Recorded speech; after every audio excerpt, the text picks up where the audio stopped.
Hi മക്കളെ, miss ഒരു അടുത്തൊരു ഇമ്പോർട്ടന്റ് ക്വസ്റ്റ്യൻ ആയിട്ടാണ് വന്നിരിക്കുന്നത് കേട്ടോ. ഒരു എലമെന്റും അതിന്റെ ഇലക്ട്രോണിക് കോൺഫിഗറേഷനും തന്നു കഴിഞ്ഞാൽ അതിൽ നിന്ന് നമുക്ക് എങ്ങനെ പീരീഡ്, ഗ്രൂപ്പ്, ബ്ലോക്ക് ഇതെല്ലാം നമുക്ക് എങ്ങനെ കണ്ടുപിടിക്കാൻ പറ്റുന്നതാണ് നമ്മൾ ഈ ഒരു ക്വസ്റ്റ്യൻ നോക്കാൻ പോകുന്നത് കേട്ടോ. നമുക്ക് ഒരു എക്സാമ്പിൾ എടുത്തിട്ടുണ്ട്. സ്കാൻഡിയം 21. സ്കാൻഡിയം 21ന്റെ ഇലക്ട്രോണിക് കോൺഫിഗറേഷൻ തന്നിട്ടുണ്ട്. 1s2, 2s2, 2p6, 3s2, 3p6, 3d1 and 4s2. ഇതിൽ നിന്നിട്ട് നമുക്ക് എന്ത് ചെയ്യാം, എങ്ങനെയാണ് നമ്മൾ ബ്ലോക്ക് കണ്ടുപിടിക്കുന്നത്? ലാസ്റ്റ് ഇലക്ട്രോൺ എവിടെ എൻ്റർ ചെയ്തിരിക്കുന്നത് നോക്കിക്കേ, 3Dയിലാണ് എൻ്റർ ചെയ്തിരിക്കുന്നത് അല്ലേ. അപ്പൊ നമ്മുടെ ബ്ലോക്ക് എന്തായിട്ട് വരുന്നത്? 3Dയിലാണ് എൻ്റർ ചെയ്തിരിക്കുന്നത്. അപ്പൊ ബ്ലോക്ക് എന്ന് പറയുന്നത് ഡി ബ്ലോക്ക് ആണ്. പീരീഡ് എന്ന് പറയുന്നത് എങ്ങനെ കണ്ടുപിടിക്കുന്നത്? ഹയസ്റ്റ് ഷെൽ നമ്പർ ആണ് നമ്മുടെ പീരീഡ് എന്ന് പറയുന്നത്. ഇതിനകത്ത് ഏറ്റവും ഹയസ്റ്റ് ഷെൽ നമ്പർ ഏതാ? ഹയസ്റ്റ് ഷെൽ നമ്പർ എന്ന് പറയുന്നത് ഏതാ? നമ്മുടെ 4 ആണ്. അപ്പൊ പീരീഡ് ഏതായിരിക്കും?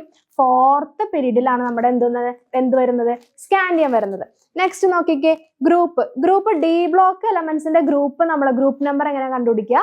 ഡി ബ്ലോക്ക് എലമെന്റ്സിന്റെ ഗ്രൂപ്പ് നമ്പർ കണ്ടുപിടിക്കുന്നത് ലാസ്റ്റത്തെ 3Dയിലെയും 4sലെയും ലാസ്റ്റത്തെ ഡി ആൻഡ് എസ് സബ്ഷെല്ലിലുള്ള ഇലക്ട്രോൺസിന്റെ നമ്പർ എന്ത് ചെയ്യുക?